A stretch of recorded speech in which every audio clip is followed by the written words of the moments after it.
Hey guys, and welcome to Flight Sim 101. This time we're going to go right back to the beginning and we're going to start fresh. We're going to learn all about the aircraft, all about the instruments, and how to fly a pattern. Now, flying a pattern is pretty simple. You do a left-hand pattern or a right-hand pattern. There'll be a little image on screen and it'll show you which one's which and how you fly them. It's pretty simple. You just follow the runway, etc. We'll get into that as we get airborne. We're also going to discuss all about the instruments and what they are for.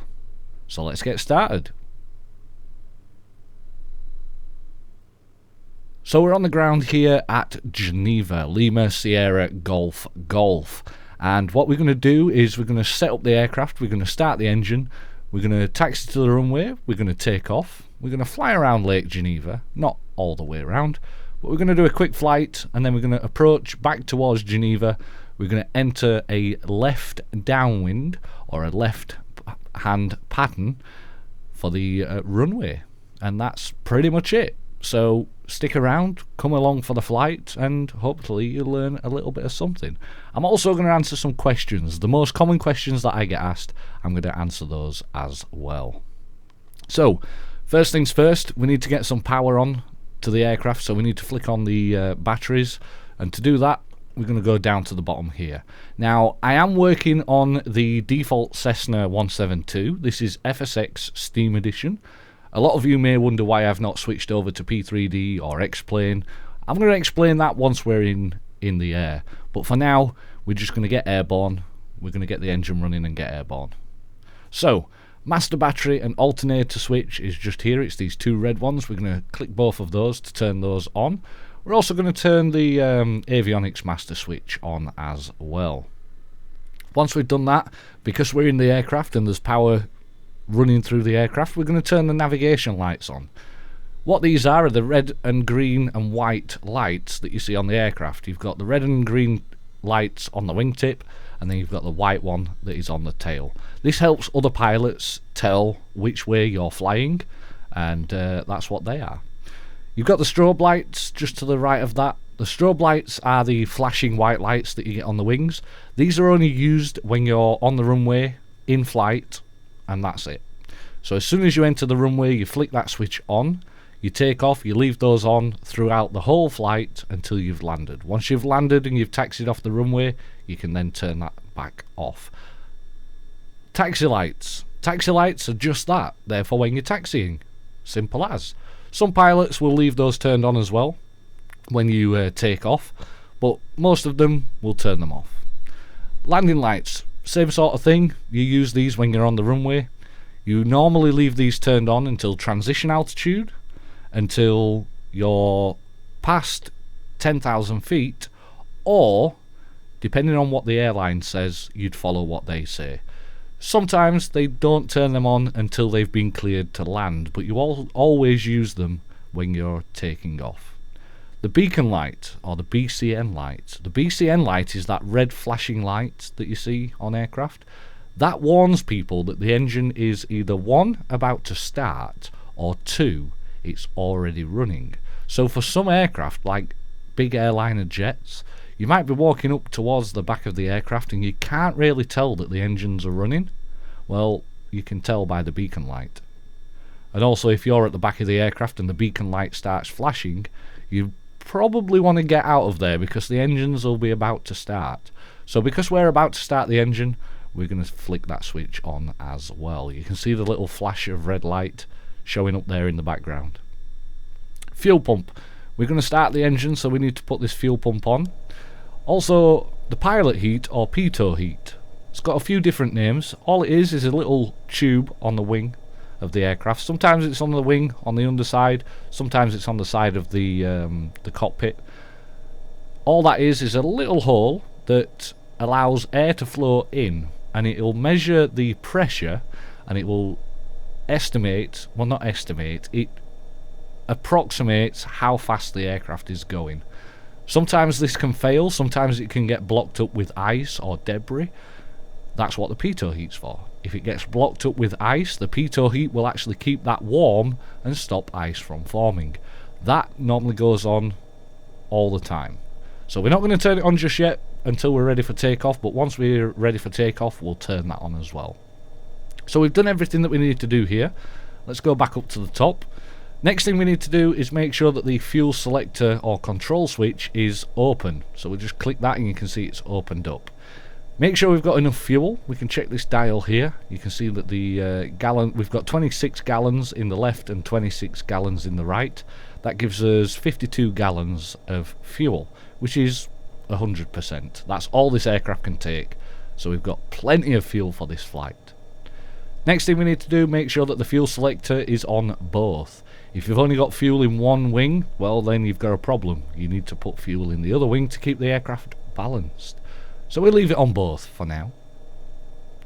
Next is the mixture. The mixture we need to push all the way in to 100%. That will make sure that the engine's getting full mixture of fuel.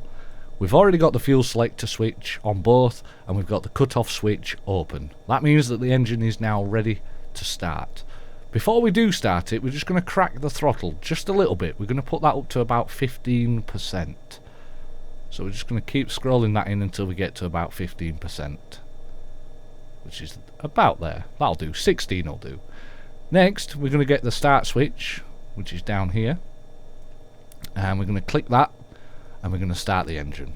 Now I need to do that from this view because it's weird. So we go to right side, left side, both, and then start. Once we click start, it will start the engine.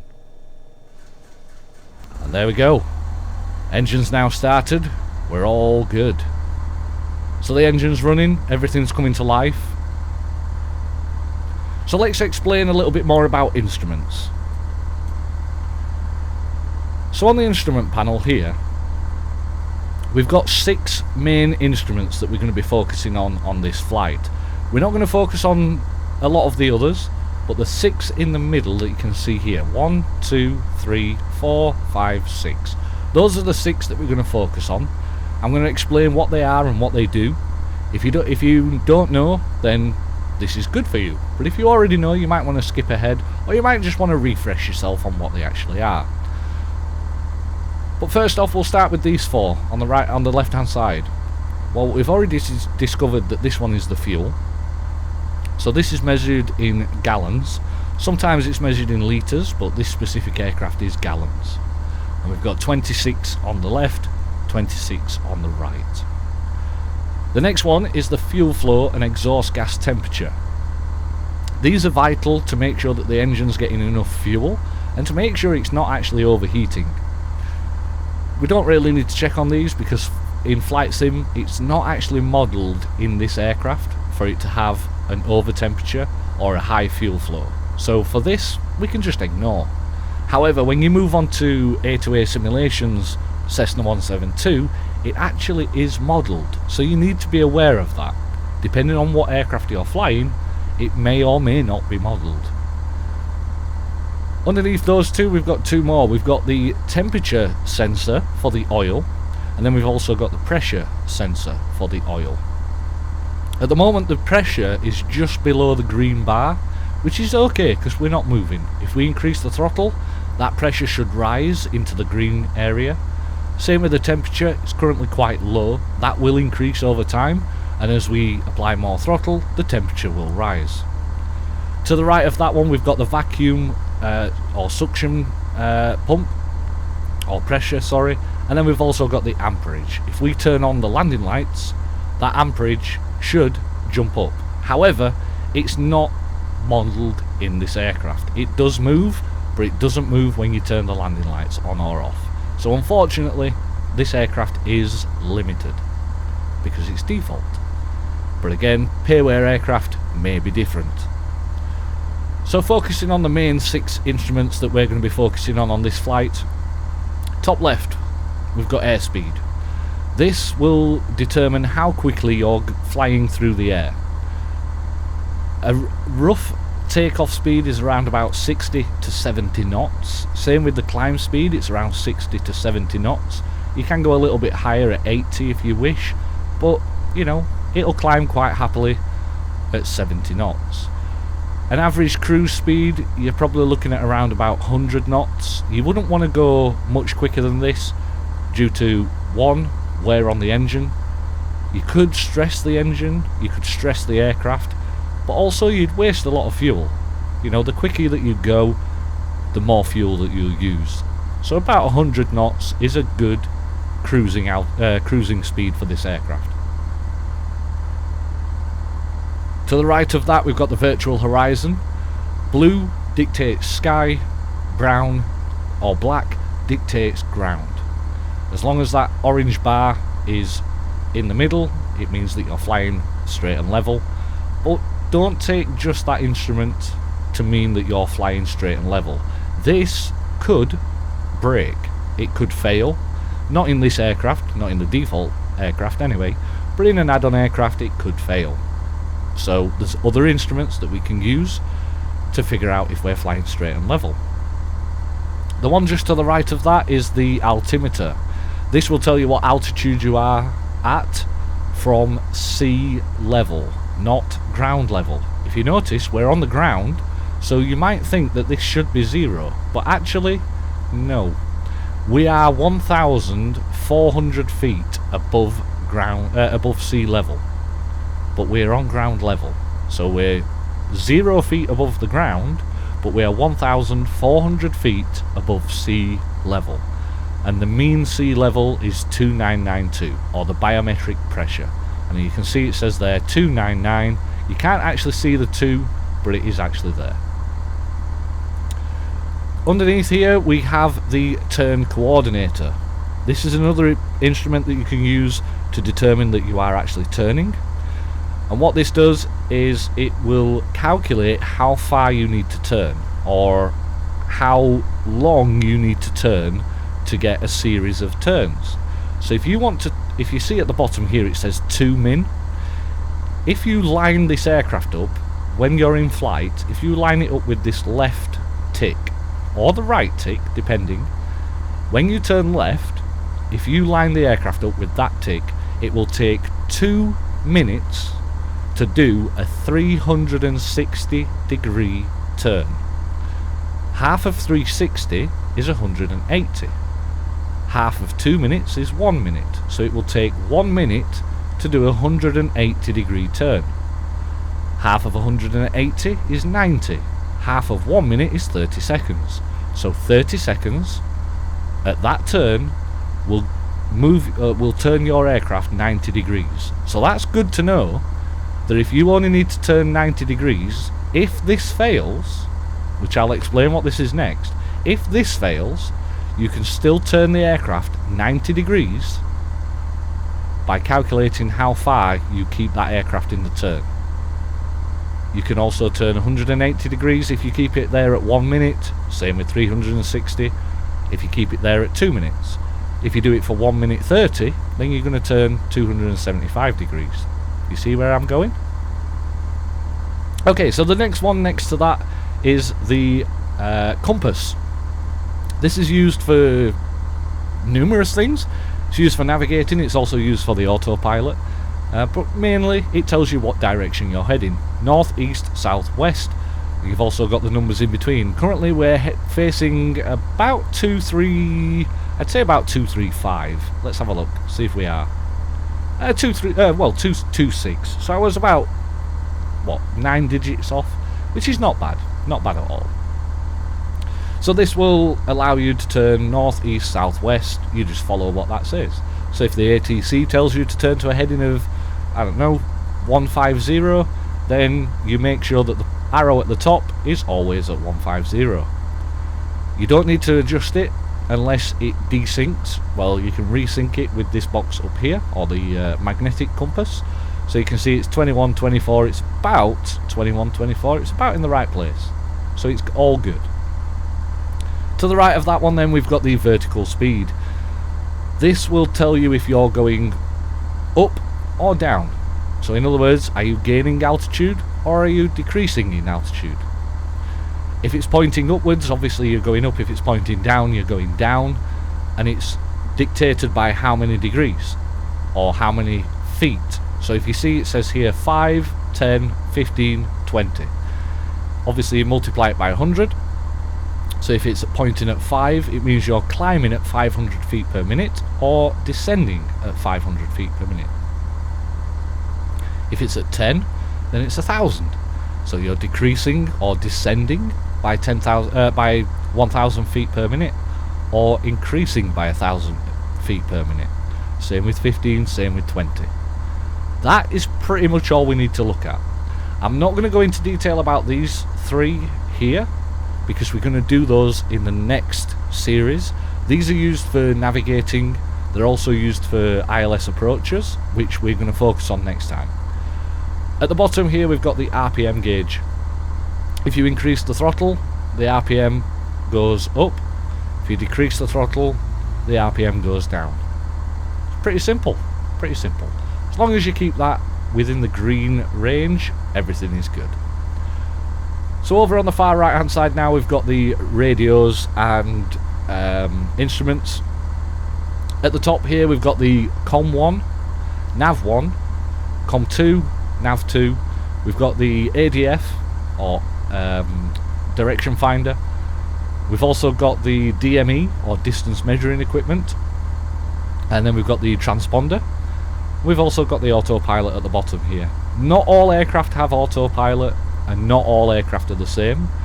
Some of them will have different autopilots, transponders, ADF equipment, DME equipment. Even the radios will be different. But for this aircraft, we're not going to focus on those. We're not even going to go into detail about those. I'll go into those in a future video. Underneath the aircraft we've got the throttle and mixture. The mixture is useful for saving fuel, but also if you're at a higher altitude, the air is thinner, so the engine's getting very little air but a lot of fuel. So you want to remove a lot of that fuel so that it's getting the right amount of fuel and the right amount of air. So on the ground we're getting, we'll say, 100% fuel and 100% air. But as we climb up to, we'll say, 8,000 feet, we're getting 100% fuel, but because the air is thinner, we're probably only getting about 60% air. So we want to remove 40% of fuel to make sure we're getting 60% air, 60% fuel, if that makes sense. That will make sure that the engine's running smooth and it performs well. Below that we have a microphone. I believe this is a standby microphone for ATC, just in case your headset fails. I'm not 100% sure on that, but again, it's modelled in this aircraft, but you cannot use it. To the left of that we've got the pitch trim. The pitch trim will allow you to fly the aircraft nice and level without having to push forward on the stick all the time or pull back on the stick all the time. So if you're in flight and you have to hold the stick all the way back here, what you need to do is you need to trim this one way or the other to allow you to let go of the stick, if that makes sense. Underneath that we've got the fuel cut-off switch and the tank selector. We've already explained what they are. And just to the right hand side here we've got the flaps selector. So we've got 4 positions of flaps, I believe, on this aircraft. We've got 10, 20, 30 and 40, I believe. I could be wrong, I might only have 3 positions, but either way, not really going to go into those. We don't really need flaps. I'm going to use flaps 1 on the landing, but that's all we need for now. So that's pretty much everything inside of the aircraft. We've not really checked outside the aircraft, but again, it's a flight sim, we don't need to. Looking around, we're all clear, so let's release those brakes and let's get going. So brakes released, little bit of throttle, get the aircraft moving. We're going to turn to the left here, pull back on that throttle. Now we're moving, because we don't need 100% throttle for the taxi. We probably want about 10%.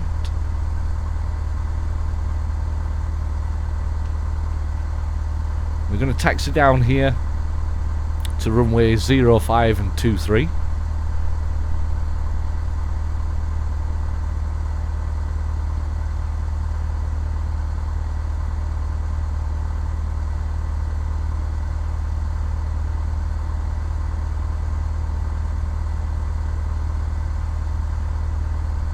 Been a while since I've flown into this airport. So we've got single engine parking just up here on the left hand side. We weren't parked over there. We've also got the grass runway just here. We're not going to use that either.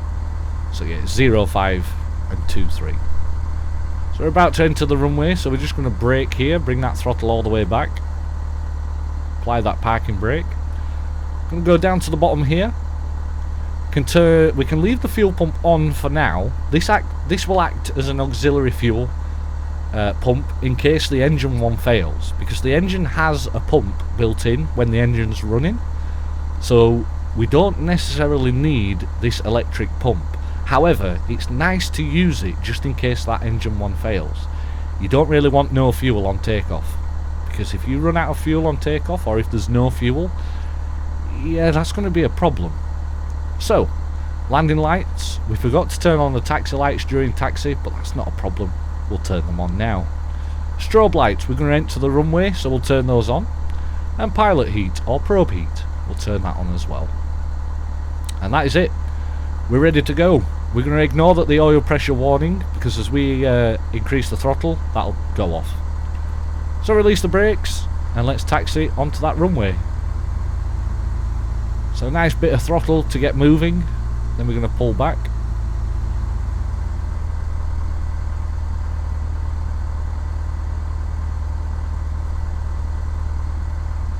So we're all good. Line up on the runway. We're going to turn left onto the runway. We're going to take off on runway 05.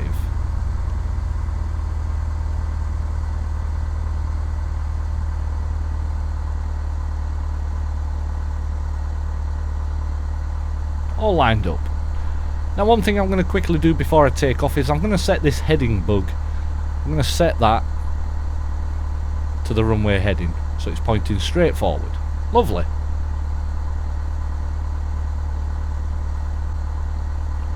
Okay, so we're all ready to go. We're going to take off. We're going to climb up to around about 3,000 feet. We're going to get to 60 knots. We're going to pull back on the stick. We're going to climb at around about 70 knots. We'll climb up to 3,000, as I've just said. Then we're going to level out. We're going to keep a speed at around about 100 knots. Well, between 80 to 100 knots. And we're going to carry on flying the runway heading. We're going to head out over Lake Geneva. Do a couple of turns. And then we're going to head back to the runway. And we're going to enter a left-hand pattern. So when we enter, we're going to be over this side of the airport. We're going to be flying down here. Then we're going to turn around at the end and we're going to touch down around about where we are now. So, without further ado, let's increase that throttle and let's get out of here. So all the way, throttle all the way in, 100%. Keeping that aircraft nice and straight on the runway line, on the centre line. There's 60 knots, pulling back. And we're airborne. Okay, there's 70 knots in the climb. Keeping it at 70 knots. So now as we're climbing, you can see that the vertical speed is going up. The speed is at 70. The virtual horizon is showing that we're climbing towards the sky. The altimeter is climbing. The heading is staying the same, and the turn coordinator is staying the same. And like I said, we're going to keep going nice and straight and level all the way up to about 3,000 feet. So looking at the dial here, it's coming up towards 2 o'clock, which means 2,000 feet. Think of it as a clock. If it's at 2 o'clock, it's 2,000 feet. If it's at 10 past or 5 past 2, we're at 2,100. So just count the numbers. 2,100, coming up to 2,200, etc, etc.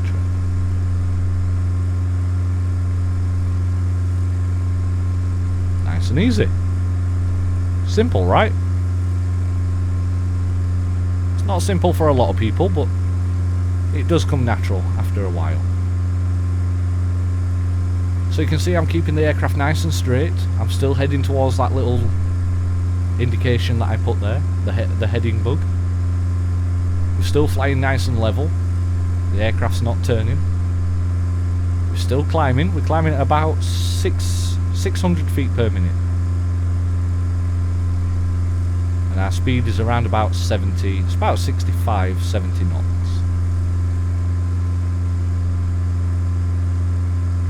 Still pulling back slightly on the stick. Or on the yoke. If I say stick or yoke, it's the same thing.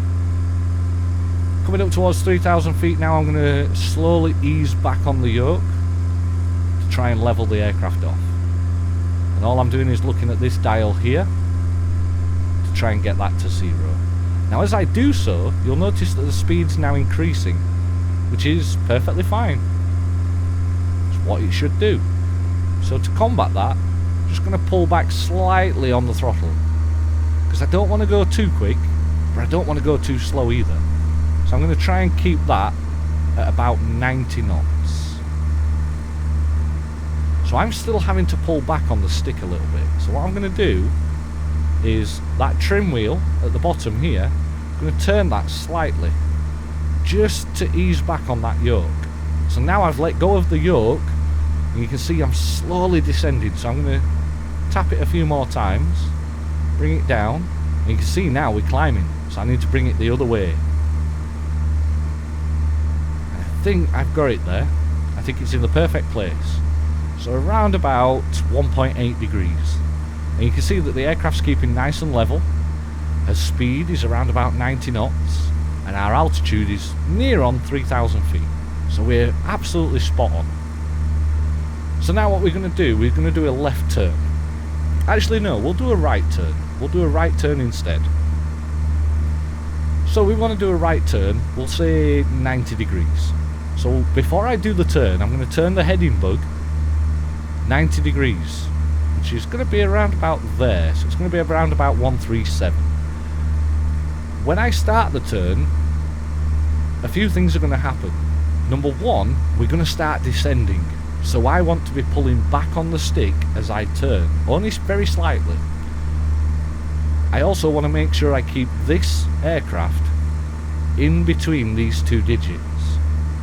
But I want to try and keep it as close to that bottom digit as best as I can.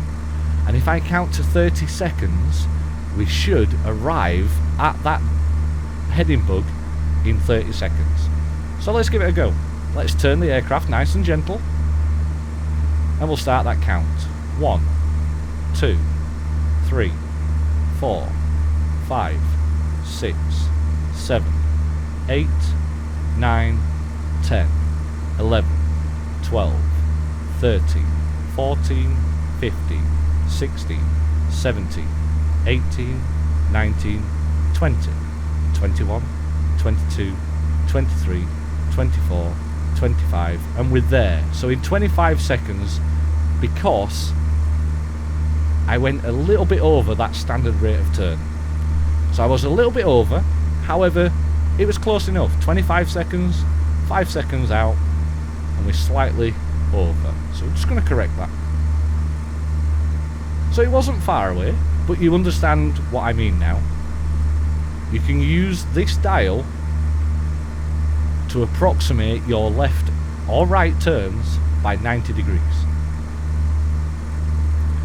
You'll also notice that the aircraft started to descend a little bit, so I pulled back on the yoke just to keep that aircraft nice and level. And I'm just pushing forward slightly because we are slowly climbing a little bit. So we did a 90 degree turn to the right. Shall we do one to the left? Turn the heading bug back to the left, and let's go for it again. Standard rate of turn. I'm not going to count this time. You can count if you want to, but I'm not going to count. Just going to try and keep that aircraft nice and level, keeping the same altitude, keeping that rate of turn.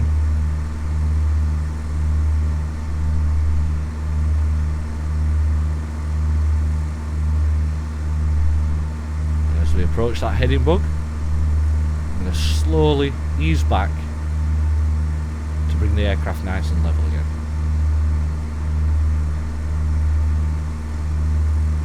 you go. That was probably around about 30 seconds. That was a little bit better. I was concentrating more on the turn than I was counting. Well, now we're airborne. Let's go down here, turn the fuel pump off. Let's turn the taxi light off. And let's go back up to the top.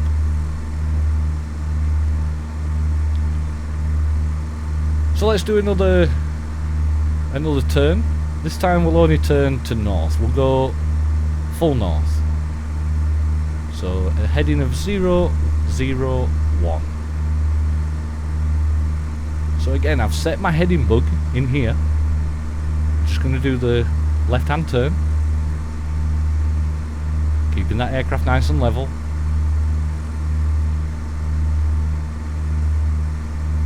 Now level the aircraft out. Perfect. So now we're heading north. So I'm going to answer a few questions that I get, like common questions or the, frequently asked questions that I get. The first one is, where did I learn to fly?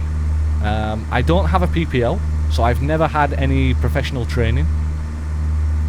I've done all my experience or I've learnt everything within FSX, also within Flight Sim 98, Flight Sim 2000, Flight Sim 2002 and 2004. Only recently I've started moving on to X-Plane 10, X-Plane 11, P3D V2, V3, V4. I've not bought P3D V4 yet, which will lead me on to the next question. The other common question that I get is, why am I still on FSX? The reason is, I've put a lot of money into FSX, and most of my add-ons, yes, they are now available on P3D, so eventually I will make the switch. At the moment, my Flight Sim works, my FSX works, it works great. I don't have many crashes, any out-of-memory errors, so I don't feel the need or the urgent need to switch over just yet. However, in future I will be moving over. Another common question that I get is, what's the best Flight Sim? Which one should I get? Well, I can't really answer that for you. There's a lot of good points and a lot of bad points about every single Flight Sim, whether that be FSX, X-Plane, P3D, Flight Sim World. They're all different. They all have good points, they all have bad points. FSX, it has a bad point. It's 32-bit. It's limited to 4GB memory. However, it has a lot of add-on support. It's got a lot of mods. This is kind of, what you're going to come across with Flight Sims.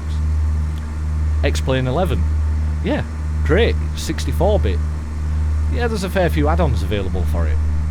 But the UI, in my opinion, I don't like it. I don't like the UI. But that's my opinion. A lot of other people like it. P3D. It's only just recently been released for V4, which has brought out 64-bit. I've not made the move, I've not made the transition over yet, because P3D, V2 and V3, which I have owned, they were both 32-bit. So I've held back moving over to P3D, V2 and V3 for that reason. It's still 32-bit. What would I be gaining by moving over to P3D? However, now V4 has been released, it is 64-bit, yes, I will be moving over. I will be slowly transitioning over to V4 on P3D. Not just yet, but I will be soon. Another common question that I get is, what equipment should I get, or what equipment do I use? Currently, I'm using my X56 hands-on throttle, or HOTAS, hands-on throttle and stick. This is a great piece of equipment, it really is. The X56, the X55 and the X52, they are both, or all three of them, are really good joysticks. However, they're a little bit expensive. If you want to go for a cheaper version, the Thrustmaster HOTAS X is a really good stick. I've used it. It was one of the first sticks that one of the first HOTASs that I actually used. I've also got the Satex Cessna pedals. I'm not currently using them at the moment. I'm still trying to get used to those, but I have got them. I also have the ProFlight yoke, which I don't always use. However, every once in a while, I like to get that out and give it a try. Now looking in front of me, I can see there's a mountain coming up. This is bad because it's above us. We could climb, but instead, let's do a turn. Let's turn 90 degrees west to the left. So 90 degrees, standard rate of turn, nice and gentle. Get that aircraft turning, keeping the aircraft nice and level, looking at the vertical speed, making sure it's not going down or going up. Just keep adjusting that aircraft. I know my speed's good, my altitude's good, my rate of turn is perfect, so I'm just keeping an eye on this heading now until we're heading west.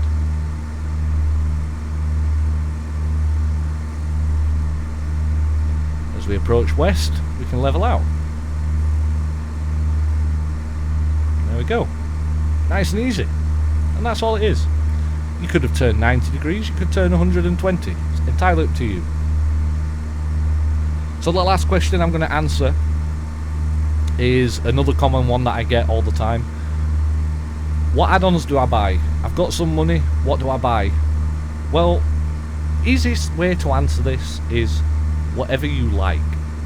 There is a lot of add-ons specifically for FSX, P3D. There's numerous add-ons, but whatever flight sim that you're using, whether that be FSX, Flight Sim World, P3D, X-Plane, doesn't matter. Have a browse around. Figure out what you want to use. I normally go by the rule of where do you spend most of your time? And a lot of people turn around and say, up in the sky. Well, yes, but what aircraft? Do you want to be in a single engine aircraft like this? If you do, go for the A2A Cessna 172. If you want to be in the bigger aircrafts, go for something like the PMDG or Aerosoft or Flight Factor. Start off with an aircraft. Start with something that you like, something that you want to fly. I'm going to turn to a heading of we'll say 230, just because of that mountain that's coming up there. So start with an aircraft that you want to fly, whether that be a Cessna, whether it be a Learjet, whether that be a 737 or a 747 or even a 777, whatever you want. Find the aircraft that suits you. That's where you spend most of your time, in the aircraft. After that, you can move on to other features. You could go for ground textures, you could go for cloud textures. If you're going to go for cloud textures, Rex Essentials. It's a paid product. Makes all your clouds look like what mine do. If you want to go for that one step further, use Active Sky Next with Rex. Active Sky Next is a weather engine. It will import weather into your flight sim, and let me tell you, it looks fantastic. It really does. So Active Sky and Rex, buy them together, they'll make your flight sim way better. Then move on to the next one, scenery. Whether that be global scenery, like global from FTX, or whether that be airport scenery, FS Dream Team, Fly Tampa, UK 2000. There's plenty of scenery out there. Free ones, paid ones. Go on Avisim. There's a load of scenery on Avisim. There's a fair few aircraft as well. There's other tools, other features on Avisim. Go and have a look, create an account, have a look round. Just browse, figure out what you want and where you want to go. Then you can move on to extras, as I call them, extras. Flight Sim Commander, it's a navigation tool. There's also G something. I can't remember what that one is. I'll have to remember. If I remember, I'll put it in the description. Things like that. They're also for navigation. You could also go for GSX or Ground Services X from FS Dream Team. FS Dream Team's GSX, it adds a whole new meaning to the facilities on the ground. You've got follow me cars, pushback trucks, you've got marshallers, food catering trucks, buses, stairs. It's got a lot of stuff, so it's really good. if you're into your bigger aircraft like PMDG 737s or 747s or even the Airbus, it works with them. It's great. But you can also then go for the FS Crew or FS2 Crew.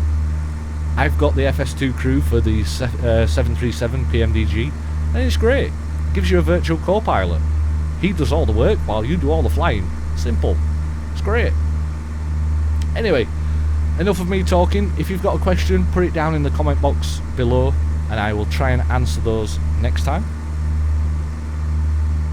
So looking out the window now, we can see Geneva is approaching again. We've kind of flown over this way, and then we've flown back across this way. So what we're going to do is we're going to enter a left-hand pattern. Now I'm going to put a little image on screen. This will show a left-hand pattern. You need to enter it at a 45-degree angle.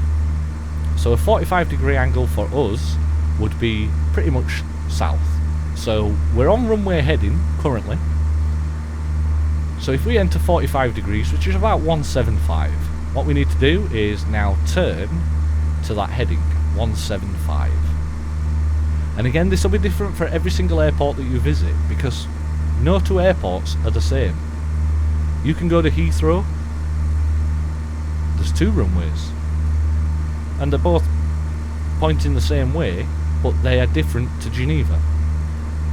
I was going to use Manchester as an example, however Manchester's runways are exactly the same as this one. But every airport is different. So we're now heading 45 degrees on towards the airport, which means we are approaching the pattern. Now, we can work out how far away we are from the airport if we want to. However, we're just going to go by ear. We're going to look out the window and we're going to say, okay, at this point we need to turn to this heading. So what we're going to do is we're going to get ready to turn to the runway heading. Now the runway heading for runway 23 is 225. So we're going to turn the heading here to 225. There it is, 225. So in a few moments we need to turn to that heading. And again, we can use the standard rate or we can just play it by ear. Look at how the aircraft's handling. Do that turn. Doesn't matter how you do the turn as long as you do it safely, and that comes with practice. The easiest thing to do is take off and fly around. But as they always say, takeoffs are optional, landing is mandatory.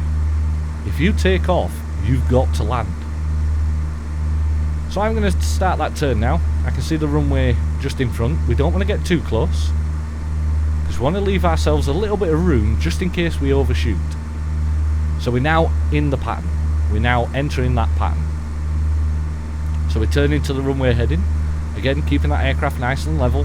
We don't want to lose altitude just yet. Now, depending on the airport, depends on where you need to descend. Some airports tell you when to descend on the chart. However, I'm not using charts. You know me, I fly by myself. I don't use charts. I go on what I know. If it's wrong, I'm sorry. It's wrong, fine, but it's a simulator. I'm not doing this in the real world. So we're now on the runway heading 225, which is good. We can see the runway off to our left hand side. So we've got the main tarmac runway running down here, and then we've got the little grass runway here. We're not going to land on the grass runway, we're going to land on the tarmac runway. Now, an easy way to know when to descend, however this only works for the Cessna 172. If you're in a different aircraft, you have to find your own little spots on what to do, when to land, or when to descend, sorry. And what I do is, if you see just under here, if I move the camera down, you can see just under here, we've got the flaps, okay? Now there's a little indentation here that goes across, and at that point, at the end of the flaps, so if I was to put the flaps down, we would see this bit here come down. Well, I take that as a reference point, and that reference point I want to line up down here with the runway. So that's the reference point here. If I bring that down, that lines up with there. Well, I want to wait until that point here is at the end of the runway here. So there's the end of the runway. That's the end. I want to wait until that is here on this, well, further along here. At that point, I'm going to start a slow and steady descent.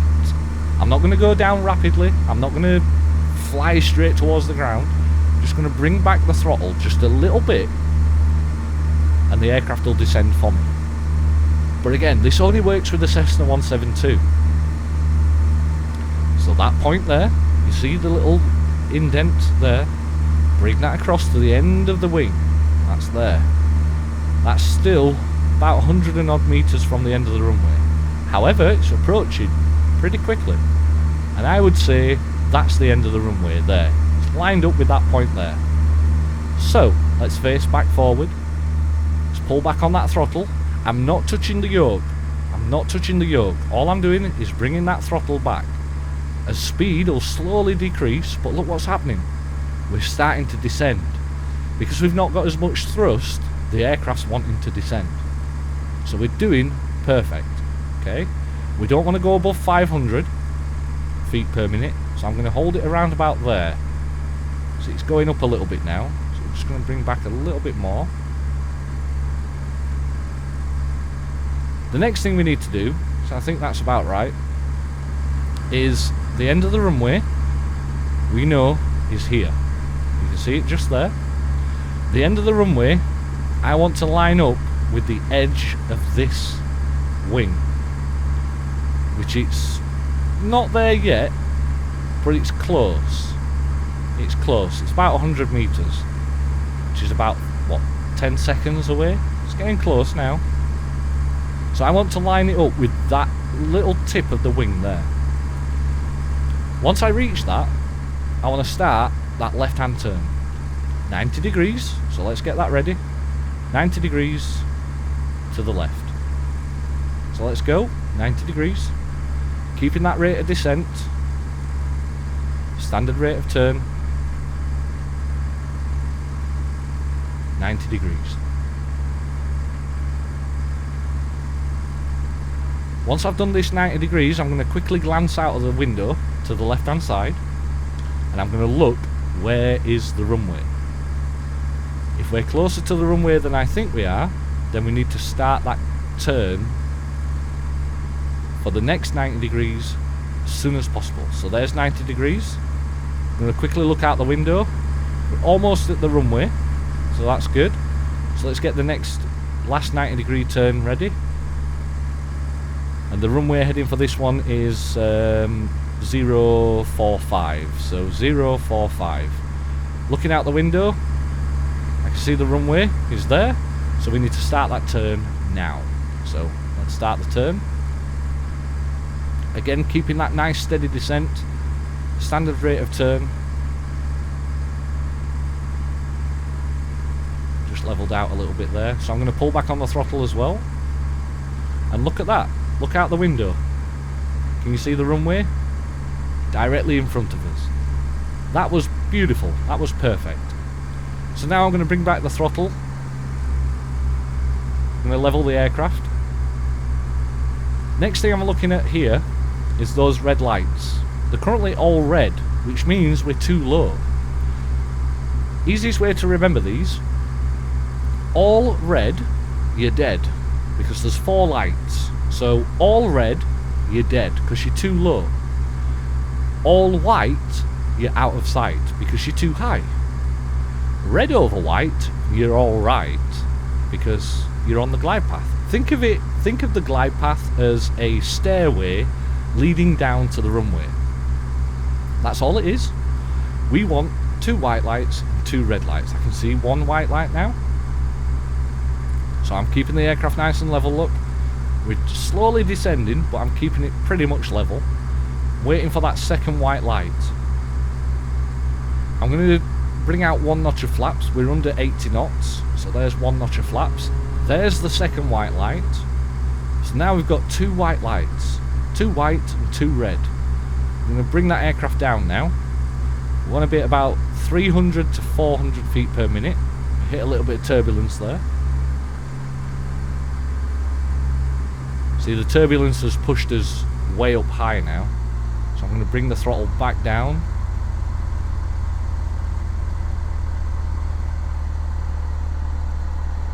Trying to bring that down. We are a little bit too high. I'm going to bring that notch of flaps back in, because we've got a lot of updraft for this runway.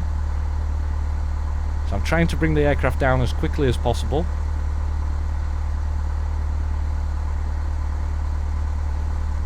If by 600 feet we're not on the glide path, we're going to go around. But we're coming back on it now, which is great. There we go. We hit a little bit of wind shear, which sent us sky high. So I'm just going to leave that 1 notch of flaps in for now. Throttle's all the way idle, because we're a little bit quick, but we're alright. Now I'm going to bring in the throttle a little bit to keep it around about 70 knots. Looking at the runway, we're going to touch down in these black in the black area next to the white markers. Back on the throttle and touchdown. Nice and easy. So it was a little bit sketchy on that approach because we had a little bit of updraft. So there was a lot of hot air or wind that decided to push us up into the sky again. So we had to remove the flaps because we didn't want as much upwind, like lift. So we got rid of most of the lift, or that extra lift that we'd got, so we could bring the aircraft down. Now we're down on the ground. Great. Everything's good. We're going to turn right here. We're going to go over to general aviation.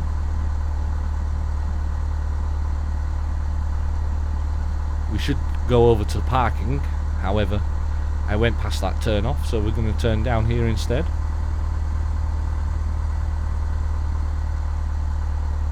Just to get off the runway.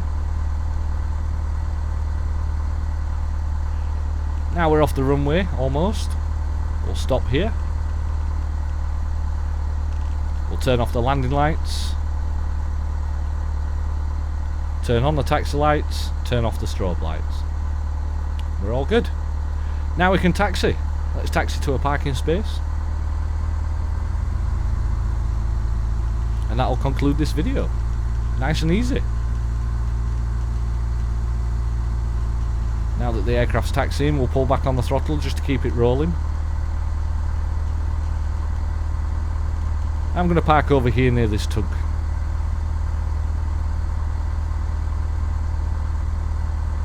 This is probably not an official parking space, but I'm going to make it one.